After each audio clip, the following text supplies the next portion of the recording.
नमस्कार, इस खास बुलेटिन में आपका स्वागत है। मैं हूं रुचि शर्मा। आइए डालते हैं एक नजर हेडलाइंस पर। यूएस बॉन्ड यील्ड्स में बढ़त के साथ क्रिप्टोकरेंसी में आई गिरावट, बिटकॉइन फिसला $19,000 से नीचे। आईएमएफ ने की क्रिप्टो इश्यूज से निपटने के लिए कॉम्प्रिहेंसिव ग्लोबल रेगुलेटरी पॉलिसी की मांग।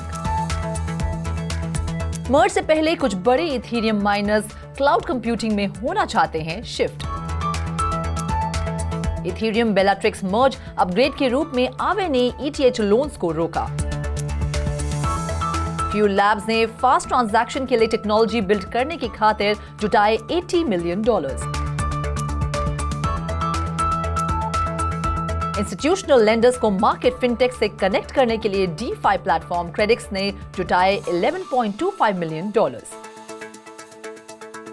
रशियन गवर्नमेंट फ्रेंडली नेशंस के बीच स्टेबल कॉइन सेटलमेंट प्लेटफॉर्म बनाने पर कर रही है काम।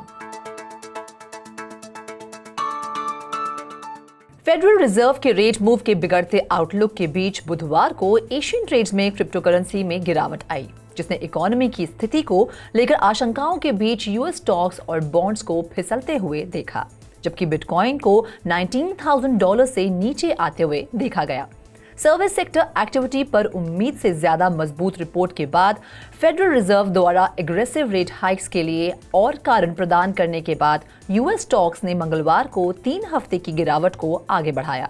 ऐसे में डाउ को 0.5% नीचे आते हुए देखा गया, जबकि S&P 500 0.4% नीचे गिरा।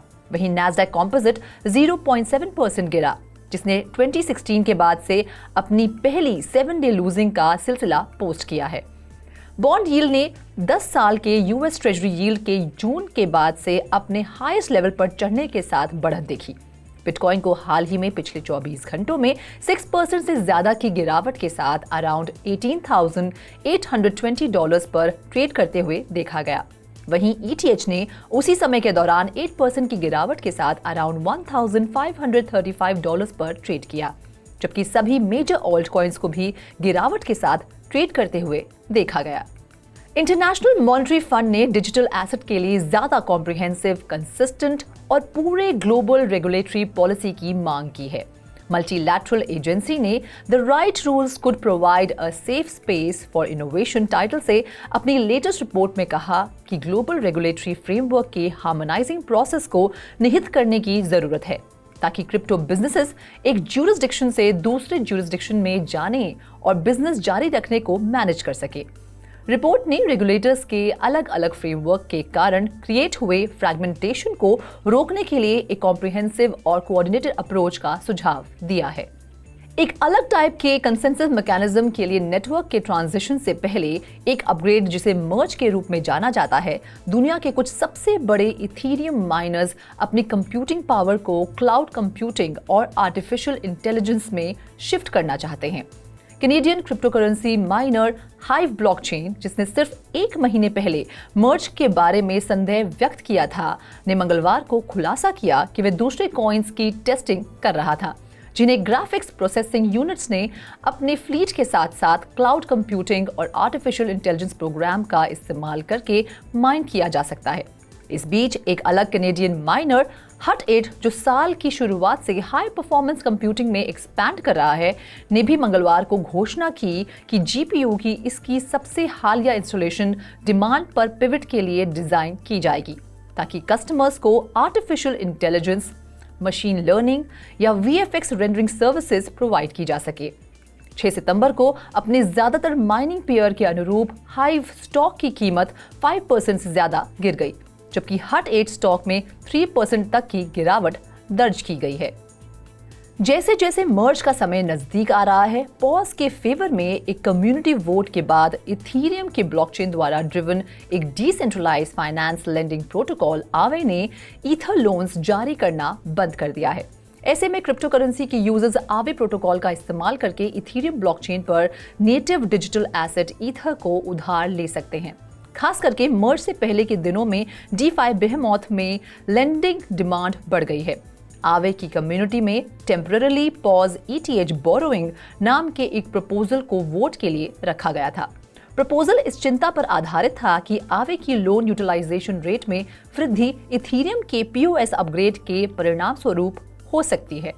क्रिप्टो ट्रांजैक्शंस में स्पीड लाने के एम से एक स्टार्टअप फ्यूल लैब्स ने कहा है कि इसने फंडिंग राउंड में $80 मिलियन जुटाए, जिसमें सेक्टर के कुछ सबसे बड़े इन्वेस्टर्स ने पार्टिसिपेट किया है। ब्लॉकचेन कैपिटल और स्ट्रैटस टेक्नोलॉजीज ने इन्वेस्टमेंट को लीड किया, जिसमें सैम बैंकमैन-फ्राइड के Alameda Research, Coin Fund, Bain Capital Crypto, TRGC, Maven 11 Capital, Block Wall, Spartan, Dialectic और ZMT सभी ने पार्टिसिपेट किया। स्टार्टअप जिसका हेडक्वार्टर नहीं है, उसने वैल्यूएशन या रेस के कोई डिटेल्स का खुलासा नहीं किया है। फ्यूल ने पिछले साल सितंबर में कॉइन फंड के लीड किए $1.5 मिलियन के राउंड में कैपिटल जुटाया था। क्रेडिक्स एक डिसेंट्रलाइज्ड क्रेडिट मार्केटप्लेस है जिसने सीरीज ए फंडिंग राउंड में $11.25 मिलियन जुटाए हैं, जिसे क्रिप्टो करेंसी फोकस्ड पैराफाइक कैपिटल और venture capital firm motive partners द्वारा लीड किया गया था, जो फाइनेंशियल टेक्नोलॉजी में स्पेशलाइज करते हैं। एडिशनल फंडिंग का उपयोग प्लेटफॉर्म के डेवलपमेंट, हायरिंग और दूसरे वेब3 प्रोजेक्ट्स के साथ इंटीग्रेशन के लिए किया जाएगा।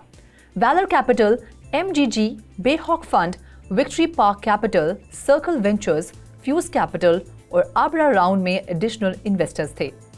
रिपोर्ट्स के अनुसार रशिया के फाइनेंस मिनिस्टर ने cross border stable coin based payments platform establish करने के लिए फ्रेंडली नेशंस की सरकारों के साथ काम करना शुरू कर दिया है।